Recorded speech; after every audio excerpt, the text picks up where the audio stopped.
Ladies and gentlemen, welcome to Wednesday Night Live, episode 8. Let's get stuck into it.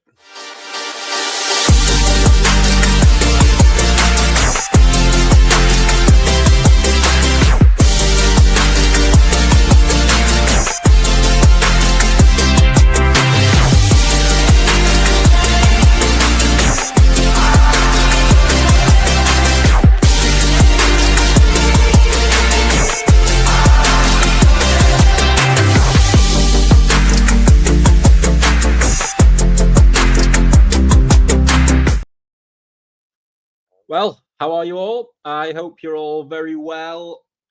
I think the weather's going to have to come up for discussion today. Absolutely. So I've actually got a bit of prep done in all this. So we have got, we're going to be with our question time section, and we're going to keep that. I'm going to keep that open this time. So you can fire any general questions in and we'll have a go through that. And then I've actually got a video done for Koi Focus. So it's a couple of bangers well worth watching. That's going to be coming. And yeah, Koi Focus, the topic around that is the NND shower bloodline, because that perfectly ties into some bits we've got rolling up.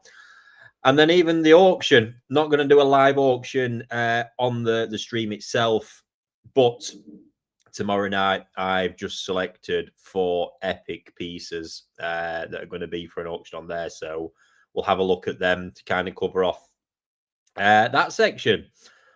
Other than that, oh my God, I'm ready for an holiday.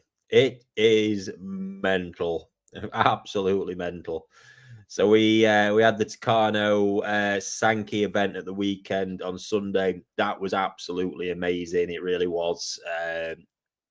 As ever, the teams just got it nailed now. The process was superb. The fish looked great. Everybody seemed to enjoy themselves. It was nice to see all them faces again and just good vibes. I absolutely love it. Good vibes. Everyone chatting, sharing koi keeping stories, experiences, you name it. You can't beat it. And I'd say it all went down really well. On the Saturday, we trialed an event, a small one. It was the first kind of sales event, direct sales event we've done from there. And it was with a small kind of test group, and that also went really well. So off the back of that now, we've got a whole schedule of events drafted for the coming months. Very, very nice. And it is nice, despite, all this is online, WhatsApp, everything, it's all online.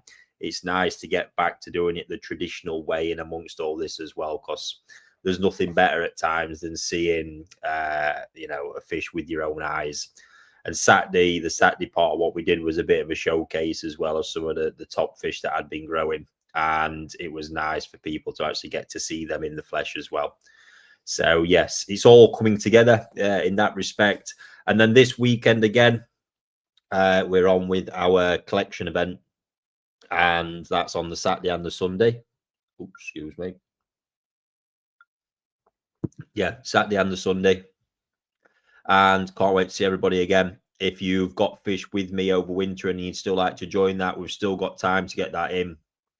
The Saturday, we can just about squeeze you on, and then the Sunday, but we are going to have to cut that off after tomorrow, because the Saturday fish are going into full preparation for that tomorrow. The Sunday's ones won't be long after. So yeah, it's looking good. Very useful space we've grabbed there to continue developing all of this. Shipments are all settling down well. Let's not forget we had 2 shipments in the space of like 7 or 8 days, I think it was. Absolutely bonkers. Yeah, crazy. I think I've just seen there, Keith, the season only just starting. You've probably gathered, Keith, for us, it's not really just starting. It's been flat out, since October. And yeah, it feels like the season might be on holiday. Yeah, so we'll get through this bit. We'll recuperate. I don't want anybody getting clonked out, because the whole team's working their arse off at the minute. In between all that, shipments are leaving as well. Oh, I might actually have some pond space soon. That'll be exciting. And yeah, incoming arrivals wise, there's some amazing stuff sat there now. Really, really happy to get them new arrivals in. We are loaded up nicely with toe size stuff on the periphery, as you'll see when I share in a bit. Especially stuff coming up in the very short term. Golden corn, we've got something cool lined up for that. They are banging. Goshki Sanki, Kibby, you may well have watched the video where I hand selected those earlier in the year. I'm actually really, really happy with how they're looking and impressed with how they're looking. That's a seriously quirky, cool variety to throw in the mix, and they've got pedigree behind them as well, which is cool. So yeah, that one's coming on. Yeah. It's good. And then, like I say, NND in the short term. We've actually been filming today because the channel, we went through a crazy busy period with the channel. And then now it's, oh, Mickey, I don't even remind me. There's been auctions running the past couple of days as well. And yeah.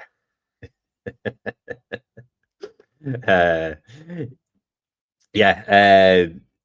I've completely lost my thread with that now. I mean, you've got me thinking about or I'm in arming myself with Andy NND, any NND Kohaku coming up. Yeah, possibly. I've got a few in the grow out pond, but I'm not sure which or what they were. So I'll probably wait till the end of the event on them ones. But yeah, there we go. In amongst this, guys, don't forget, fire any questions in that you've got. We're just going to fire with a broad range Q&A section for a little while this evening before we drop into the Koi Focus and then the auction preview.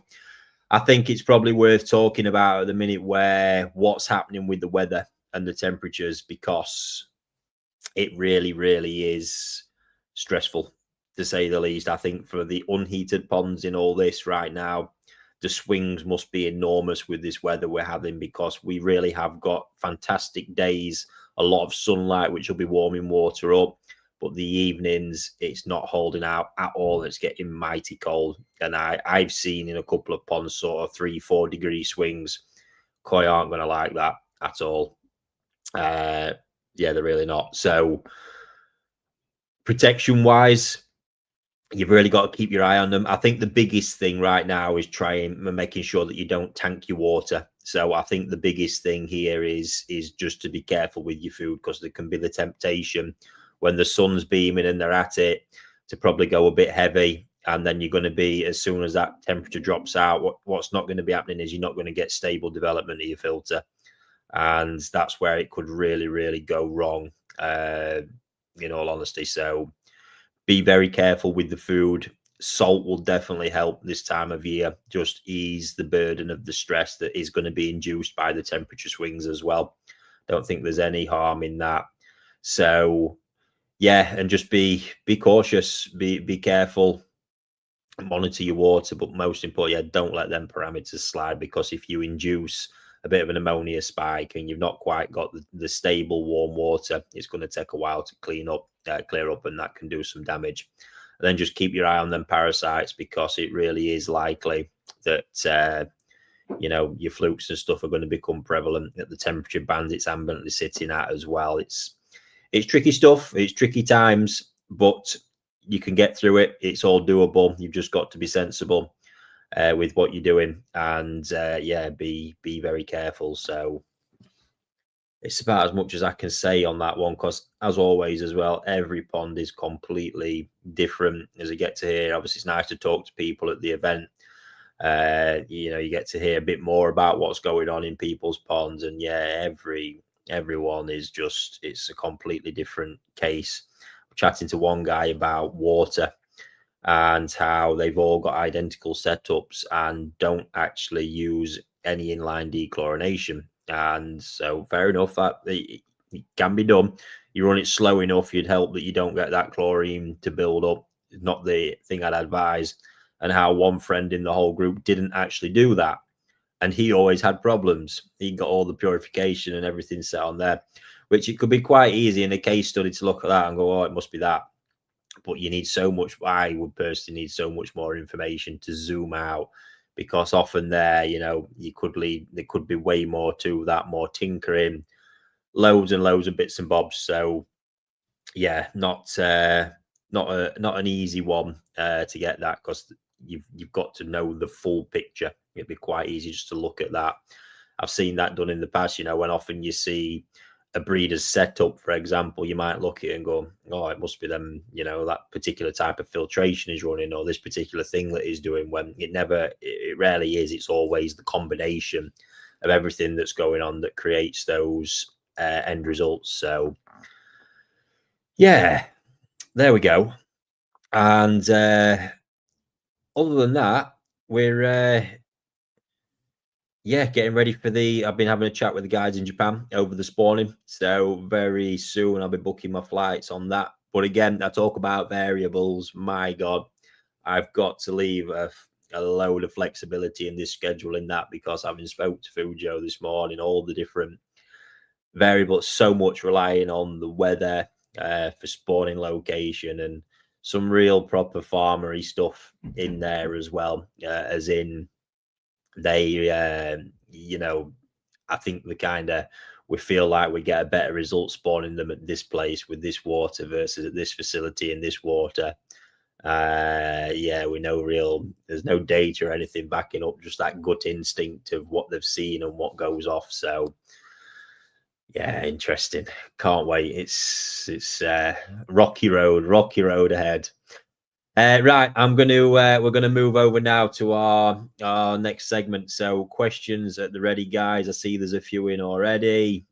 Feel free to get firing some in. Actually, before we do all that, let's see who is in this evening. Fire everyone up on the screen.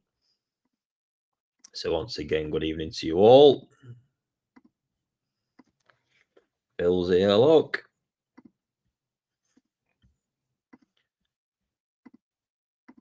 Mickey as well. Mickey showed me how little willpower he had at the weekend again as well, Mickey.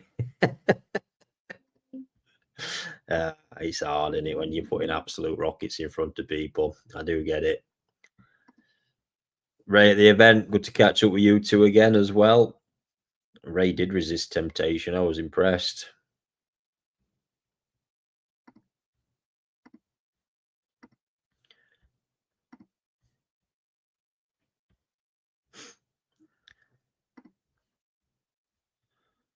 There we go. I think we're about the end of them, Luke. Good evening, pal. Seeing you've been messaging in, Luke, as well. I'll have catch up with you tomorrow, mate. There we go. Right. Nice to see so many of you in again, as usual. So I have not used these for a little while, have I? Because it's been that chaotic. But time to jump in to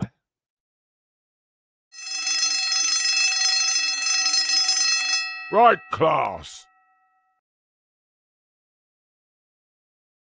Question time. So let's have a little of a run and see what we've got and what we can work through. So just bear with me while I have a filter rummage around in all the comments.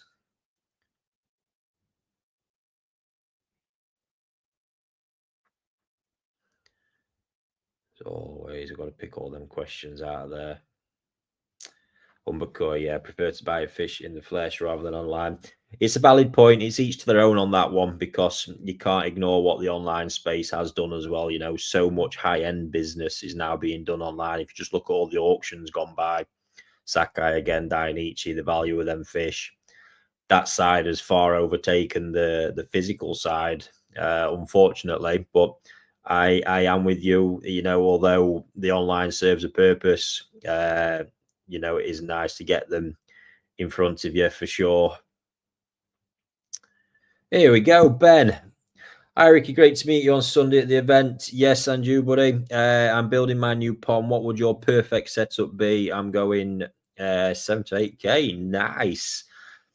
Perfect setup is probably much as I have always spoken about. I'm still massively, I honestly, with the shit and hassle I keep having with the drums, I do just want to get one of the ORs running somewhere just to see over time how that performs in comparison.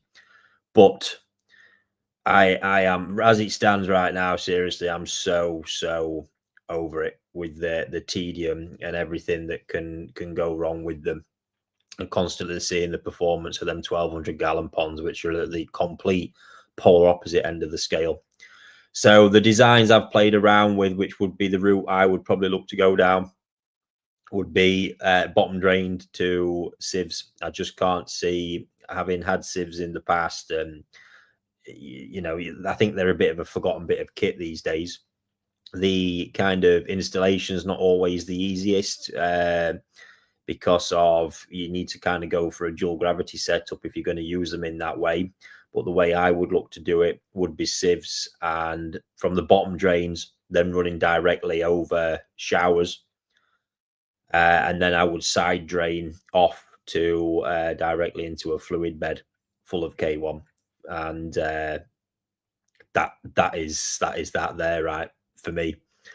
I know that would run flawlessly, produce phenomenal water. Obviously, that's set aside your dechlorination setup, and then heating. Heating would be an absolute must for me. What that would give me in that system as well is control over the flow in the fluid bed, and it would be a big fluid bed, so there's good water volume to get good retention time in there. But it would give me that good retention. But with the showers, would allow me the ability to produce a higher turnover rate when I need it, based on the fact of, how I use ponds, and I would want that because of the heavy feeding and heavy stocking. And yeah, that's pretty much where I'm at with that one. It might be something more within me, because commercially, there's that much going on every day, when all of a sudden then you throw a tedious, crashing drum filter into the mix. That's meaning that, huge amounts of water have got to be replenished quite quickly, and stuff like that. It really is tedious. And I do say, obviously, they weren't the best quality. They aren't the best quality. And they cost a lot of money, the upkeep every year in new screens, motors, all the rest of it. I just keep it simple for me. I'm right there, and but I'll say I'm not writing it off completely, because it's an experience where the product is not up to it. It's not up to standard. So before I'm kind of completely out of it, I would like to see, and all that would change in that system setup is the, if the ORs are drum found to be what I would expect it to be, the sieves would change for the drum, and that's where that would be at. But again, I cannot forget the results that get delivered from them 1200-gallon ponds that simply have a bottom drain to a brush chamber and a fluid bed with 300 litres of K1. That's, can't be ignored. The big bit in all that is, if you get the heat is the real game changer in all that. If you've not got it and you're fighting against the elements, the hobby does change. There's a different dynamic to it to when you are heated. So yeah, and I can't really add, there'd be no more fancy gizmos, gadgets. My new toy I've been playing around with, it needs a better install on it. I've got the company coming back out because the install for it, the whole thing's too tedious, been too tedious. I have seen the results, and it got far enough in for that. And yes, I am going to keep persisting at it, because I've seen what could come of it. But right now, the installation around it and the management was too much, and it's been turned off since I went to Japan on the last trip. So because there's just not the time to be pissing around with it. But if we get that nailed, that could potentially be a bit of kit, but that would be a big but, because I don't think most hobbyist ponds it wouldn't really serve a massive purpose for that, to be honest, given where stocking levels are normally at. So yeah, good question, Ben. But the big one is the heating. I'll say it again, because I just think with this as it is now, even the problems this can cause, even just having the heating to keep the stability, so to stop the major swings, certainly the low drop, or meet it even midway to kind of even it out. Or even now, if you're willing to put that in, especially with the heat pumps now, there is some heat, things are warming up, and you get the real performance benefit from them. You get to that kind of mids, you get to 18-ish stable, or even a bit warmer, and you're absolutely laughing. You're into enjoying your hobby now you can get out in the garden, enjoy the pond. You are really going to get the most from everything. And I think that's where you really, really benefit from something like that as well. It's not just better for the fish, it extends the enjoyment and possibilities within the hobby for you. And that's what I'm really, really keen on. And Miller, do you have any idea if Terra de Mori runs his toe side through sleeping disease before selling? And I don't. It's a place I've only been to a couple of times. I've never actually bought fish there, so I couldn't tell you about any of his processes or procedures. I take it from that you're potentially having issues maybe there, and I'm not sure, but yeah, I can't. I've not got that first-hand experience to answer that one, unfortunately. Great little farm. He's a bit of a drive out, in all honesty, but I just, for me now, especially, there's bloodlines there with the Ginrin. He's a bit, the Ginrin qualities there in Terra de Moris, you can't knock it, but the size and volume isn't. So I think when you look at what is there in a lot of these more modern day Ginrin Kohaku lines, they're flooring it, to be honest. Dave Harley, have you ever seen a goshki in Japan that still looks good at 75 centimeters? Absolutely, mate. They are rare beasts, however, very rare beasts. It's a hell of a size. For some goshki bloodlines, that's the absolute max end of where they're going to get to. Taniguchi, I've seen his female parent, his goshki bloodline was actually 94 centimeters and looked flawless still. That was a rare beast. I forgot all the info on that, the specifics of its origins, but that was a beast. Minima is known, them kind of sizes are perfectly good with Minima as well. So yeah, they're out there, but they're small numbers. Looks good, yes. The ones, completely unblemished, pure floating bennies, all that. I mean, they're almost mythical creatures, so you do kind of just have to accept there's going to be them blemish through. But Cano, you'll see quite a lot floating around that 65, 70, 75 mark. Yeah, a fair few, mate, to be honest. So it's doable, but they are a tough fish. And I think people's expectations are crazy with them. And when you get goshki at that kind of standard and size, I mean, my God, they fetch an absolute fortune. They fetch a fortune even smaller than that looking good, let me tell you.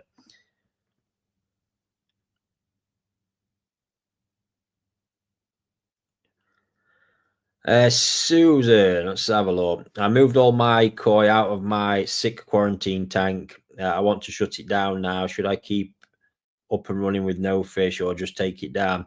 Well, Susan, it depends. I mean, if you're getting rid of it or you're not wanting to use it again, then yeah, shut it down. But for me, I'm presuming the fish have healed and they're no longer sick. So, I mean, either way, you've not necessarily got to destroy it all. If you're needing to sterilize something, I mean, you can quite easily use the likes of chlorine that you would use in a swimming pool. If you get that running, and it's actually a better way of ensuring you've killed anything in there, because it's going to run through everything recirculating, and anything it touches, it's going to absolutely destroy it. Then just make sure it's obviously run out, because eventually it will gas off as well.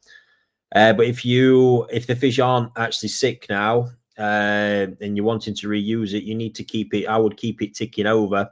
And some people often just leave a couple of fish in there just to keep the filter alive a little bit, or even a few goldfish or something along them lines. But the worst thing is having a tank like that and you needing it in a crisis and it not actually being mature. Because if you were to move sick fish in there for treatment and it's all running raw, the water quality issues that could potentially come with that are going to make them problems even worse. So yeah, I think either of those options, depending on what you're wanting to do. Ray, just a bit there. Our air source heat pump is running most of the night due to how cold it is. Feeding our unheated pond only a small amount. Yep, good move, Ray, there. Hi, Ricky. I did scrapes and found one fluke on 2 fish, but treating for fluke anyway. Okay. Keith's seen lots of people talking about fluke issues already. Arj, let's have a look. Hi, Ricky. Do you have any thoughts on your Genji Kikisui? Yeah, they're probably one of the best Kikisui out there, full stop, to tell you the truth. Other than, I mean, they're probably more stable. Iokia will produce, even better, more vivid Benny. Just absolutely nuts. But your Genji ones, I think overall they can get some size to him. The general quality of the shine and the quantity he produces, I think would probably rank him pretty much number one for that variety. So, but still another tough one. Very, very tough variety. And weirdly don't have the impact and kind of demand that they once had in the industry. I know years back, my God, you couldn't get enough of the things, but they just don't seem to get the appreciation that I think they necessarily deserve as a variety when you get a really good one. But that could be the problem, because when you get a really good one, they're expensive. People tend to stay clear of them because of that, because it's a variety that can quite easily throw a bit of sumi, i.e. like a bit of shimmy. And, you know, it's not quite the same fish after that. Even though my nerves are only just settled after being left in no man's land at the Takano selection with all my picks disappearing early. Honestly, it is such good fun for me. I absolutely love it. Yeah, it's just one of them. I like the fact the very process of the event just puts people out of their comfort zone. I think that's really important to progress in the hobby. Oscar, evening Rick, got my fish from you today. They're doing amazing. Can I feed straight away, or what do you think? No, it's always better to sort of give them. I know a lot of people do. Them traveling from me to you is not quite the same as from Japan to me. It's not as intense, but it's always good to at least give them the day just to settle in before you start getting on some food tomorrow, because it is a very stressful journey that they have just been through. Ray's still thinking about that, Benny. Come on, Ray. I think it's still here, Ray. Josh, would you recommend a PP bath for new fish before adding to the pond?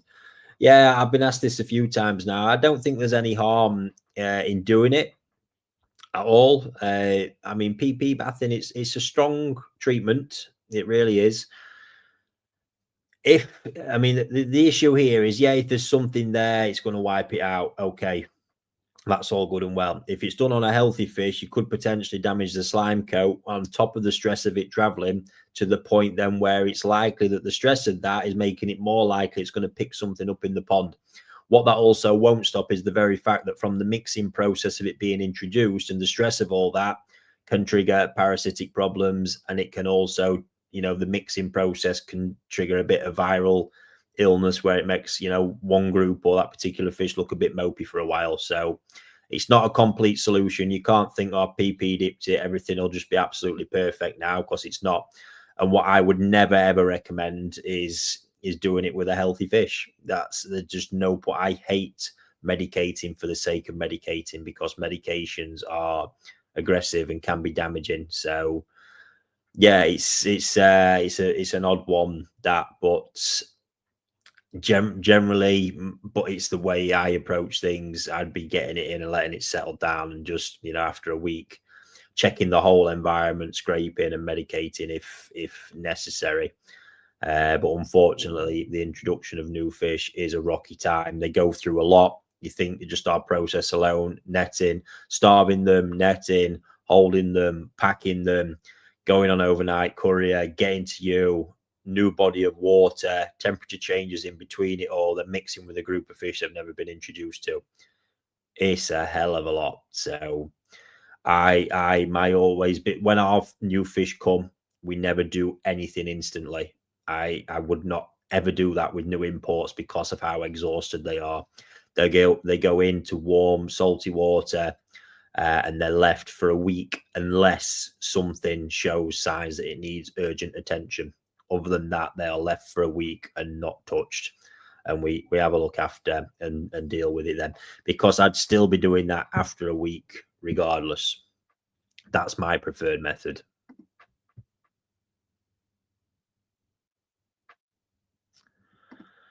Dave, can you explain how you change very little water on your ponds or your bicarb? Yeah, we use a lot of bicarb. I'm also looking at different solutions right now along the calcium carbonate route, so we're not having to do that as much as well. We've got something slower and steadier in the background going away with that one.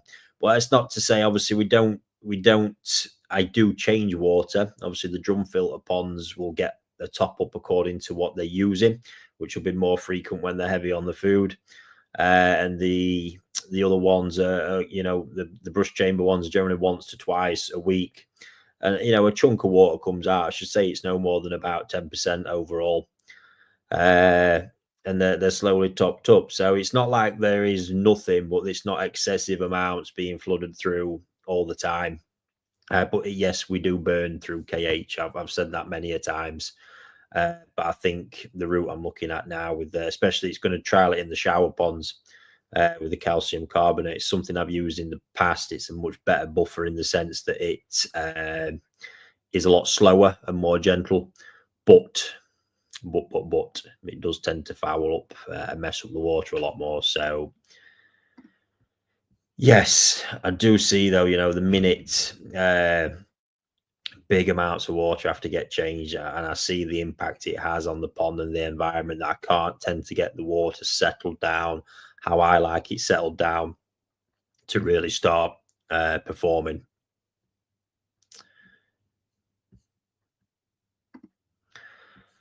Hi Ricky, great event at the weekend. Some of the Tucanos had sun black on their heads and gill plates. Are they still Sankey or sure? 100% still Sankey. We know that from the breeding, and Sankey can have sumi on the head and on the gill. It's more the arrangement of the sumi and the complete package rather than just one little item like that. So I know that's an old one from the books and internet and stuff like that, but in real life practice, it's not always how it is, and it's not actually a problem for that to be there.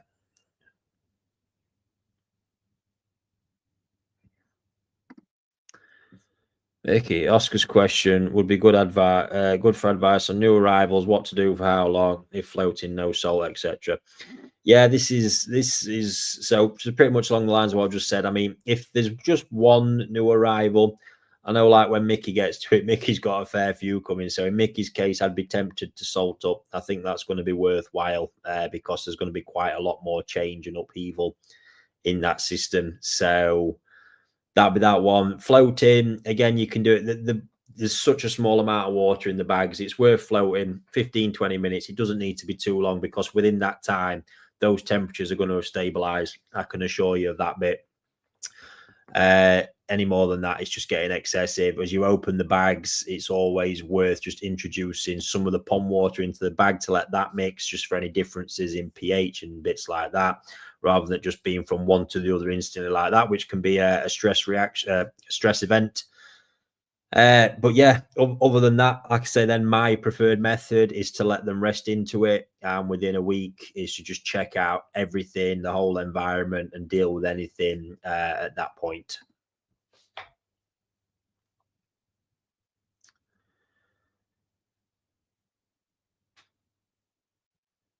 Susan's got a good one there. Ricky, have you heard of the Sakai shower that's black, white, and yellow? I feel like that's an April Fool's trick question, somewhere there, Susan. Yeah, crazy. I've heard of Kikisui, but not Korsui. Are they one and the same? No. So, or I say Korsui. Korsui is how that would be properly pronounced.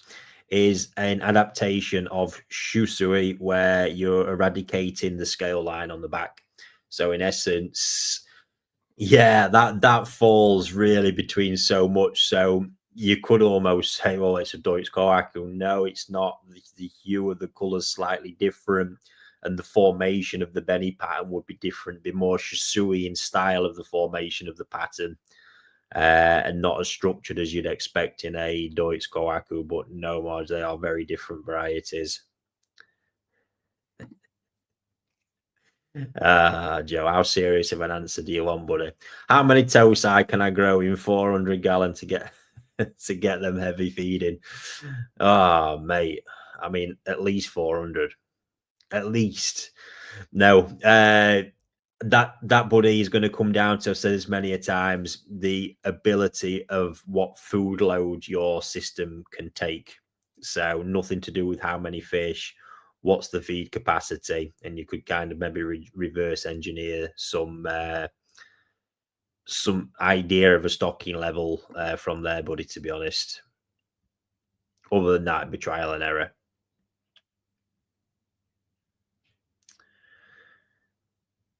Right, let's Richard, just seen one there from Richard, and then we're going to move off into the next, because I can't believe we're 35 minutes in already. Richard, so what temp would you recommend to get bio going for a couple of weeks before banging the food in 18? I mean, just that alone, to be honest with you, that is probably one of the best ways of getting the bio going. Warm the water to get the filter responsive and slowly build the food up, because that is how you will provide the food to the filter to build it up. Just the trick is you don't want to go too much with the food and overwhelm the filter when it's too cold. It will get there at some point, but it's just what damage you do in the process. So that is the best way to seeding a filter, is raising up the biofilter's capacity by the introduction of more food, but building it up slowly.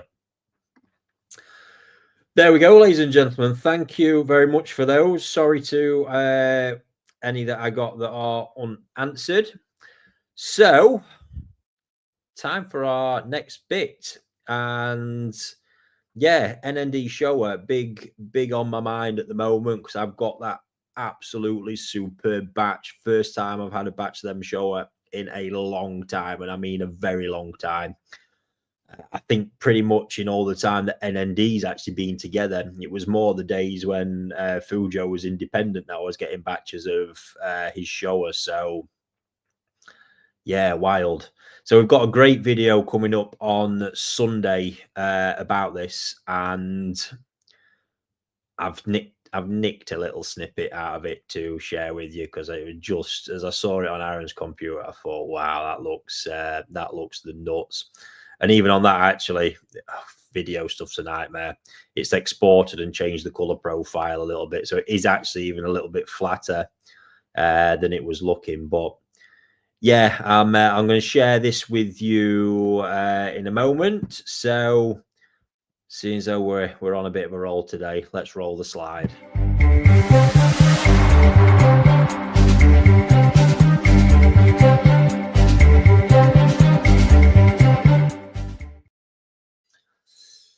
There we are. So, if I can remember how to do this, I need to. Oh, I've took my son off. Look at that. The old software's changed. Crazy. Anyway, I'll roll the video in a moment, let you watch this, and we'll come back and have a bit of chat about them without giving too much away and ruining the video on Sunday. It's a lot longer than this. This is literally just one little cut from it. So enjoy, folks.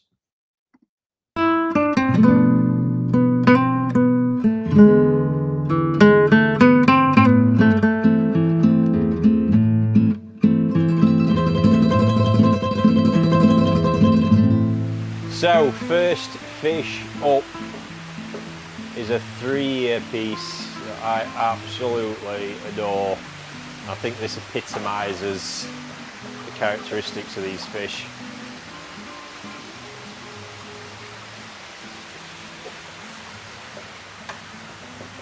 Do you reckon, Cole? I'm loving that head pattern. Killer that, isn't it? So, this piece I acquired at Nisai. It's had a summer in the mud pond. Very raw and stripped back now. The head pattern was showing signs, but first of all, let's just look at what we've got. Now, this body actually is very similar in the line and characteristics to the parent fish, but I mean, look at that. Look at that head. That is not shy, and it's backed up by the size of that mouth is what really makes that so special. You can just see, look, it's absolutely massive. The quality of that sumi on the head as well is just absolutely superb. Now, this wasn't showing really many signs of sumi at all at Nisai. I don't worry about that with NND Show because of the way in which it materialises, especially this side of the fish was a little bit lacking. But just recently I see signs of it coming near the dorsal fin. There's still a very high chance that we'll get more develop in these other areas, because that's one of the characteristics of that sumi. You don't always see where it's going to come from. But then recently as well, I've noticed all this development down the side of the fish, which is just crazy. You start thinking of what that could add to the pattern coming up. The sumi development this side of the dorsal as well. So there's lots happening. And I think the big thing is you have to give them time, Cole, don't you? You know, you don't rush one of their showers. I think showers are one of the varieties that do take the longest to fully develop. They're a journey, aren't they? Yeah. And that's what I saw in this fish, trusting in the bloodline and my experience with that bloodline as well. You've just got to give them time.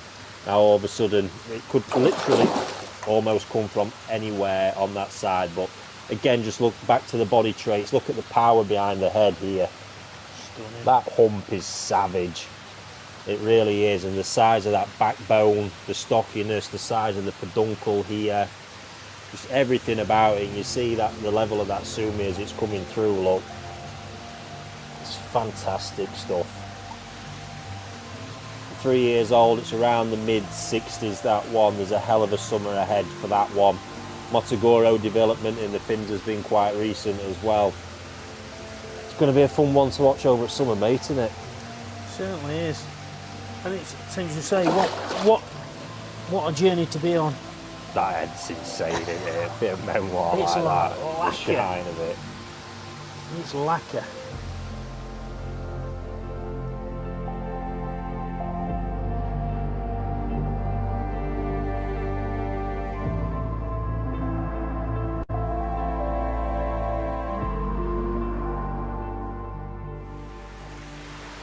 So this next piece is actually another year older. It's a fish I took a bit of a gamble on now in the mud pond last year, and the bit I took the gamble on was the body. Last year the mud pond growth wasn't the best, so I've decided to bring her home because I think I can possibly do more in the concrete pond here. But again, I mean, look how similar those two fish actually are in their characteristic and their presence. But the head, honestly, they're like twins. The size of that head again, the size of that mouth.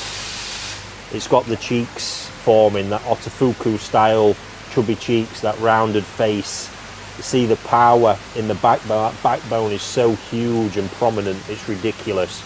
This one's getting closer to the mid-70s in a size.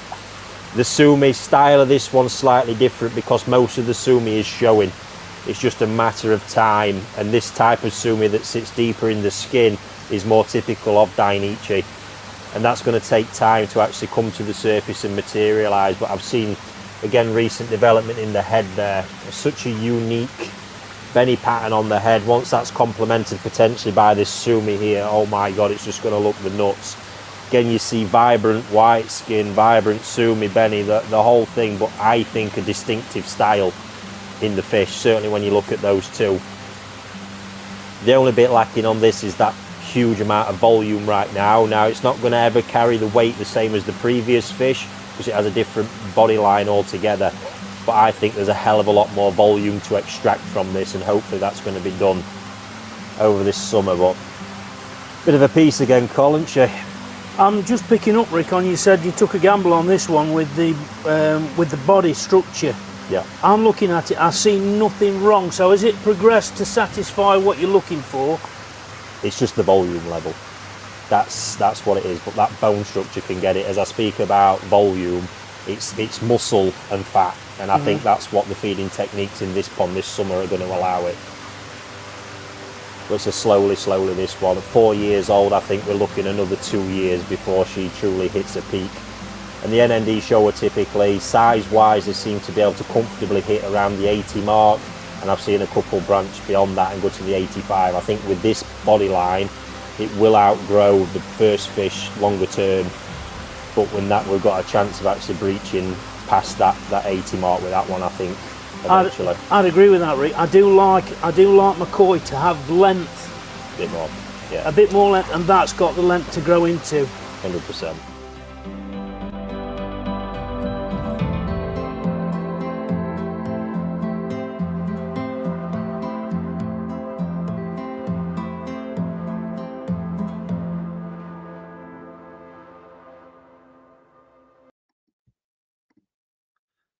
There we go. What did you think to those two? Straight out the top shelf. Oh my god. And yeah, the reason I'm so excited to have this batch of fish is it's also the quality level that I managed to obtain from them. And it's just that they do have a really unique look, style. They're very reliable from a progression standpoint. And I mean, they deliver. But there's some real unique characteristics just in that head presence they've got, which really comes from the female that was the base of this this modern variation of them. So all the full information is going to be in that video, as well as news on 2 up-and-coming sales events of the first release of those fish from that batch. So there's some going on general sale, and then also 4 special pieces from the batch that are going to be offered, including some growing with me. So that's going to be very, very good fun. They are really nice. Got them all photographed up and done today. So stay tuned for that one. Andrew there just saying NND show are well up there. 65 centimeter one in my pond is testimony too. That has just come back from Azakura NND. Yeah, seen that as well. Andrew, absolutely fantastic fish. And then Andy asking me, have you still got that big NND show, or the one that you said you ruined? That'll be the big male. And yes, I do still have it. And actually, because of the time now, it's actually really recovered quite well. I would say she's somewhere in the 1995% realm of where he was. Unfortunately, there's still not 100% got back there, but a long way. That's an absolute brute of a male, is that one. Savage thing. So yes, there we are. That really is, and this is what, you know, these I get into bloodlines and stuff because of certain traits. But trust me, even just with the head setup of these fish, when you see it, it's so prevalent in all these tosi that I've got. As we've looked at them today, you just see these massive, great big hooters. It's mad. So yeah, good stuff. And look forward. Stay tuned for that one coming on Sunday. And while we've still got a few NND vibes going on, let's move over. Now, not forgetting, this isn't actually an auction now, but this is a preview of what I've got coming up tomorrow to share with you. So let's use the card, because I like this one. This one makes me chuckle. Aluminum here. What are you selling now? Get 25, get 10, get 5. Somebody get $5 here. On the aluminum here. What do you get 5 too? And $2 a free. You got to get 3 to bid, 3 to short. So while I was in that pond, Mr. Colin, who was on that video, got into me. I was like, what about these? What about these? What about these? I'm like, right. Come on. Probably about time. So if I can get this one loaded up, we had one of the other cool productions NND has kind of always stuck to doing is Yamabuki Ogun. I know these aren't always the most exciting of varieties, but they did a phenomenal job. The first iteration of them come from a Izumia female. I remember the fish well. They bought it from the breeder's auction. It was, trust me, phenomenal. One of the most perfect Yamabukis I've seen, and of a serious size. They did well off that for a number of years, produced Yamabukis with an absolutely stunning colour. And unfortunately, as it does, the female passed away, and it's took them a little while to get it back to where it was. But they have done. I think now there's been a little bit of new blood thrown in there as well. And I know part of it was a bit of Dainichi Botan as well, which has took some of the characteristics, took a bit of working out as well. But yeah, it's looking good. And in amongst the batch I secured this year has been some Orange Ogans. Now that is a variety that has a huge impact. And yeah, these ones I've got a nuts. So this video I'm about to show you, there's 2 Tancho showers there as well. And obviously they come from this same NND shower offspring. They're all going to have an additional growing option with them as well. And like I say, they'll all be up for auction on the Ricky Stoddart Nishikigoi WhatsApp group tomorrow evening. However, please bear in mind right now, I'm at capacity in that group. 1,025 members were maxed out. People are still joining because it's basically now like a waiting list. And as somebody leaves, somebody new comes in, and I just do it in the order as they're sat in there. So if you would like to get in that list, the links for that and Koi Online are all in the description. But for now, let me share these with you because God, I think these are banging. Right, I think we're long overdue a bit of a special auction on here. And have I got something special lined up? Sancho show or anyone? NND, including growing till October. And mix it all with a bit of a spicy Yamabuki and an Orangeogan. Both from NND. Microchipped as well so we can identify them while we're growing them. Yeah, this very special 1200 gallon pond in front of me. I've got some epic pieces in. But my God, wait until you see the Sancho shower like these don't come around every day. So here we have it. Check out that for a set of fish. I think that is just pure outrage. Get that memoir on the spot. Again, equally as impressive spot as well. Actually, the spot quality even better on that one. And then these two, absolutely stunning. Look at the colour of that Orangeogan and the shine, the intensity of it. It's absolutely wild. And you can't knock that either, the Yamabuki. Proper NND power there. These will all come with a Ricky Stoddart Nishikigoi certificate, identification certificate, and that additional growing option as well. But wow, wow, wow, wow.